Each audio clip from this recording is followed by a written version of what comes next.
कैसे अपने आप को हम सुकून दे लेते हैं किसी को तकलीफ दे के। किस तरह सुकून की नींद आती है जब कोई परेशान होता। क्यों हमारा दिल पत्थर हो गया।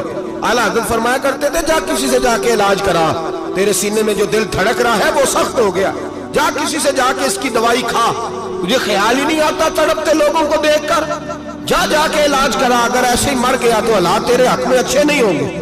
हजरत इमाम साहब तड़प रहे हैं और उस शख्स के सामने आहोजारी कर रहे हैं जो मजूसी भी है, गरीब भी है, कच्चे घर में रहता है। फरमाया यार बता अब क्या करूं। इमाम साहब बातें कर रहे हैं तो वो आदमी हैरत में खो गया, कभी दीवार देखता, कभी अपना आप देखता, कभी इमाम साहब को देखता, दाएं बाएं देखता, पसीने आने लगे, पता नहीं क्या सोचों का मद्दोजर चलने लगा, कहां बात गई, कहां तक उसकी सोच गई, कहां पलट के आई। कहने लगा इमाम साहब मैं तो चौक में रहता हूँ, रोजाना पता नहीं कितनी गाड़ियां मिट्टी बरसा जाती हैं, कभी कोई नहीं आया, आपको क्या हुआ।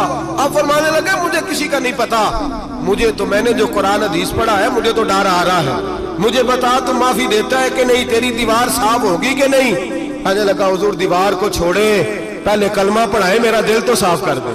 कहने लगा इतना मीठा दीन, इतना प्यारा दीन, इतना खूबसूरत दीन कि गरीब की दीवार पर कीचड़ लग जाए और आपको इतनी तकलीफ हो, मैं इस दीन से दूर क्यों हूं। यहाँ रोज यूरोप कहता है कि मुसलमान झूठी शादियां करते हैं, दंगा फसाद करते हैं, नेशनैलिटी लेने के लिए झूठ बोलते हैं, जाने किस किस किस्म के लोग पापड़ बेलते हैं, किस किस तरह अपना ईमान बेचते हैं, क्या अंदाज हम इख्तियार करते हैं। हमारे किरदार ने लोगों को मजहब और दीन का बागी बना दिया।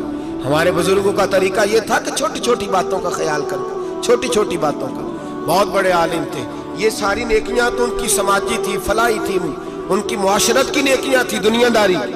लेकिन जो उनका बाकी का मामला था, 4 लोग ऐसे हैं जो हमेशा कुरान पाक एक रात में पढ़ा करते थे। उनमें पहला नाम हजरत उस्मान गनी का है, पूरा कुरान पाक, दूसरा मौला अली शेर खुदा का है, तीसरा हजरत सईद बिन जुबैर का है, चौथे इमाम आदम अबू हनीफा है जो एक रात में पूरा कुरान पाक पढ़ दिया करते हैं। जिस जगह इमाम आदम की कब्र बनी हुई है ना, आजमिया एक महल्ला है बगदाद का, उसका नाम ही आजमिया, इमाम साहब के नाम, जहाँ कब्र बनी हुई है, वहां बैठ के इमाम आदम अबू हनीफा ने 60 मरतबा कुरान पाक खत्म किया, खुद पढ़ा, खुद फरमाया यहाँ मैंने दफन होना, उस जगह 60 कुरान पाक पढ़े।